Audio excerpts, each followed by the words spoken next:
Aujourd'hui, je vais te raconter une petite histoire. En 2026, au premier trimestre, j'ai perdu plus de 50% de mon chiffre d'affaires. La raison, une école no-code pour laquelle je travaillais depuis des années a supprimé de son programme Bubble et Flutterflow. Par la même occasion, ils se sont passés de moi et de mes services. Du jour au lendemain, sans autre explication. Et tu sais quoi? Ils ont eu raison.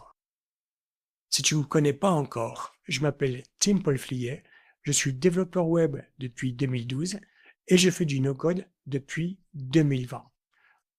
J'ai eu le titre du Bubble Champion Community en 2024. J'ai donc été reconnu officiellement par la communauté comme l'un des experts mondiaux de la technologie Bubble. J'ai formé plus de 300 personnes depuis 2021. Donc, quand je te dis que le no-code est en train de changer radicalement, c'est pas un mec qui découvre ça sur Twitter hier. C'est quelqu'un qui a vécu depuis l'intérieur ce changement radical qui est en train de se passer. J'ai construit mon business sur cette technologie et malheureusement, je la vois muter en temps réel. Donc, ce qui se passe en 2026, c'est pas la mort du no-code, mais c'est la mort du no-code comme on l'a connu jusqu'à l'heure.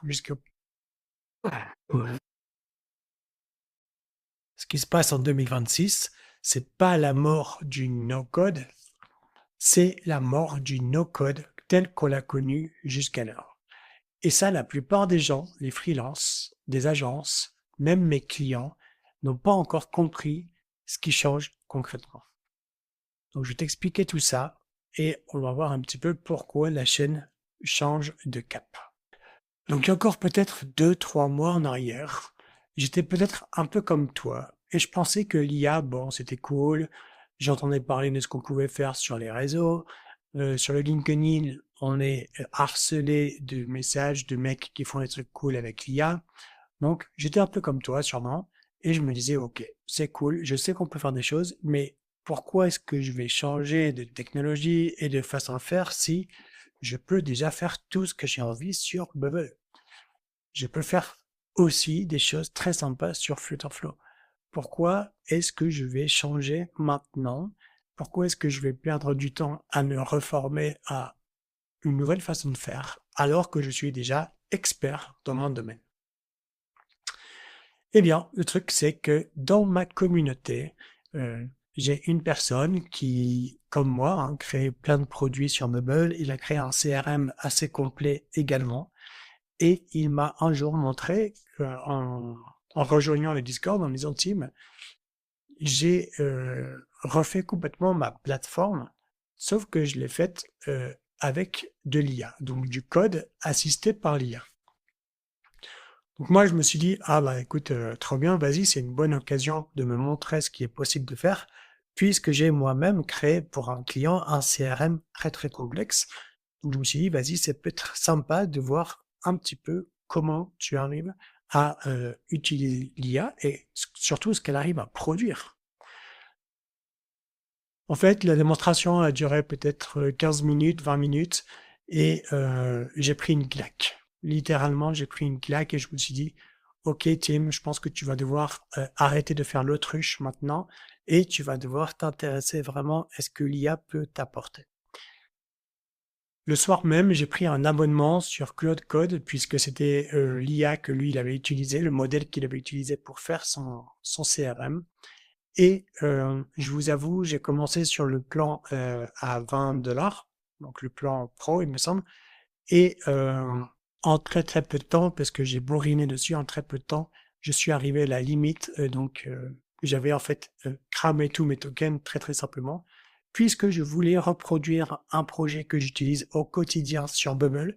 Je voulais le reproduire avec l'IA pour voir si vraiment moi aussi j'arrivais à avoir un résultat très satisfaisant. J'ai cramé mes tokens. Du coup, comme j'étais dans l'effervescence, j'étais dans le fait que je voulais vraiment aller au bout de mon expérimentation, j'ai pris directement l'abonnement à 100 $. Donc c'est le plan max tout simplement. Et voilà, là je n'ai plus eu de limite et j'ai pu développer mon produit correctement.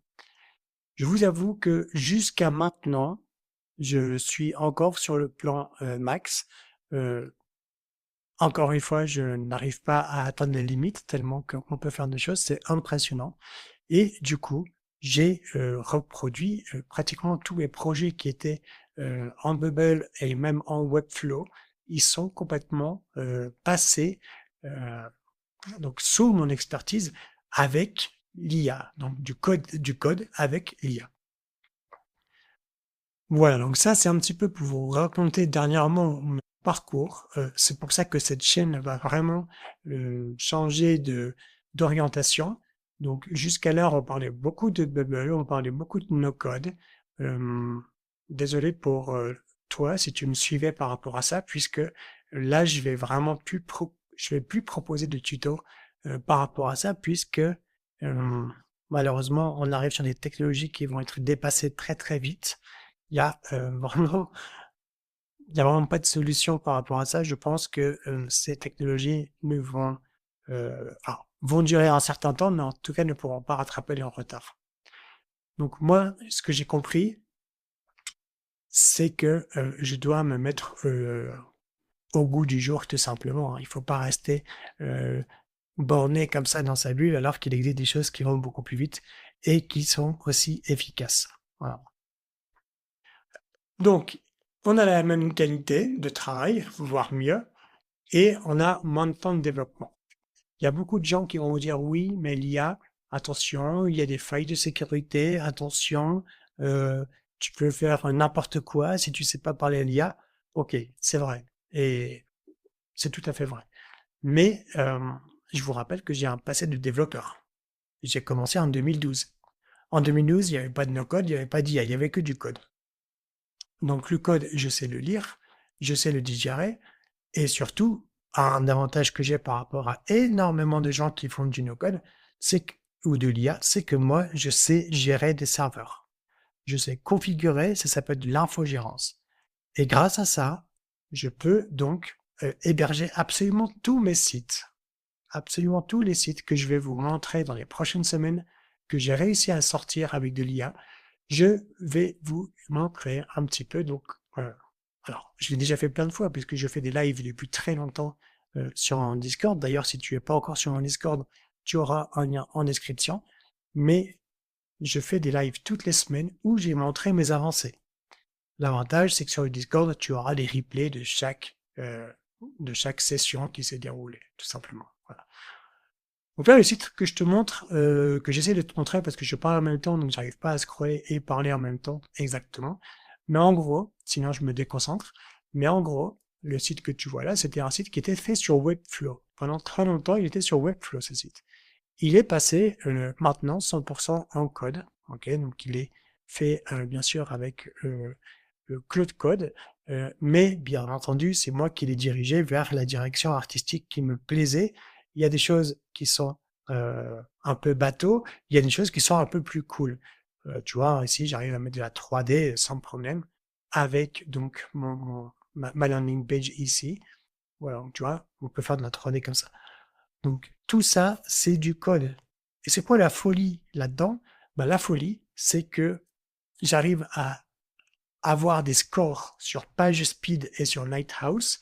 Ce sont des outils utilisés par les moteurs de recherche qui me donnent des scores de 100% en performance. Je ne sais pas si tu imagines, je ne sais pas si tu es déjà du monde du développement ou pas, mais en tout cas, j'ai 100% en Lighthouse sur ce site-là. C'est j'ai jamais eu ça en fait. J'ai jamais eu ça.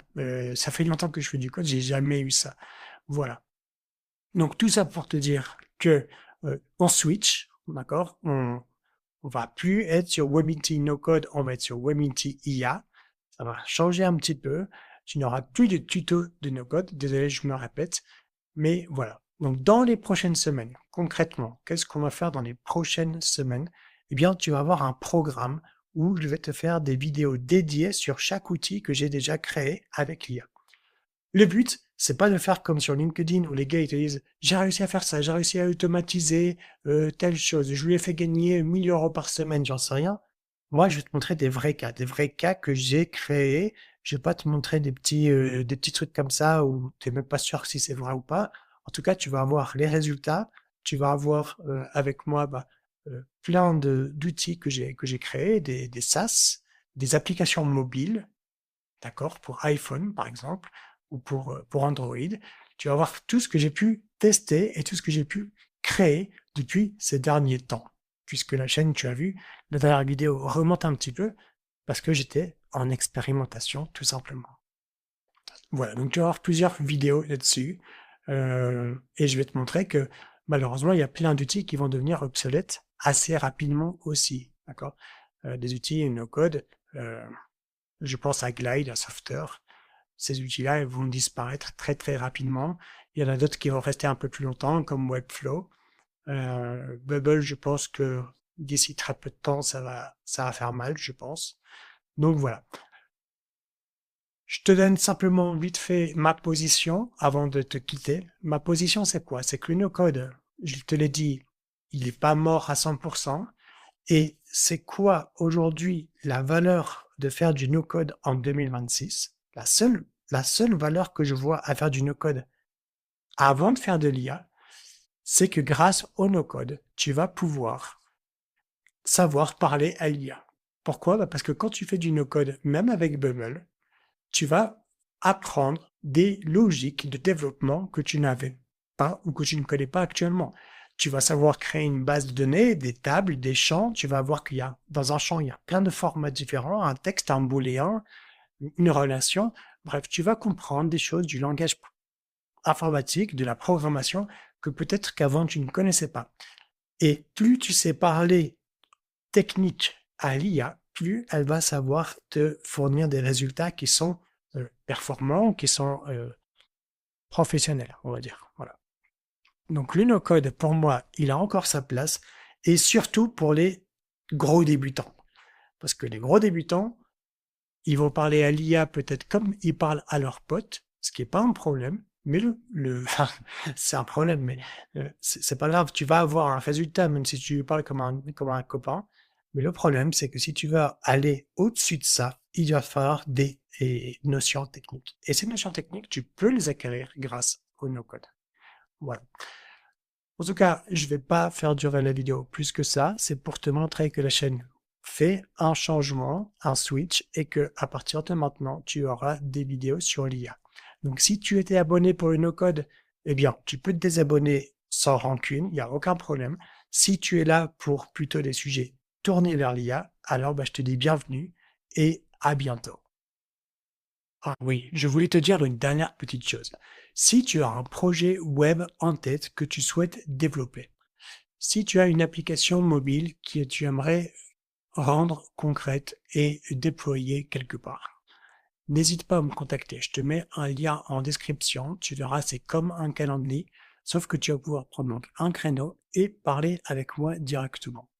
On parle ensemble de ton projet, on discute et je te dirai concrètement en quoi je peux t'aider et combien ça te coûterait. Allez, à bientôt. Ciao, ciao.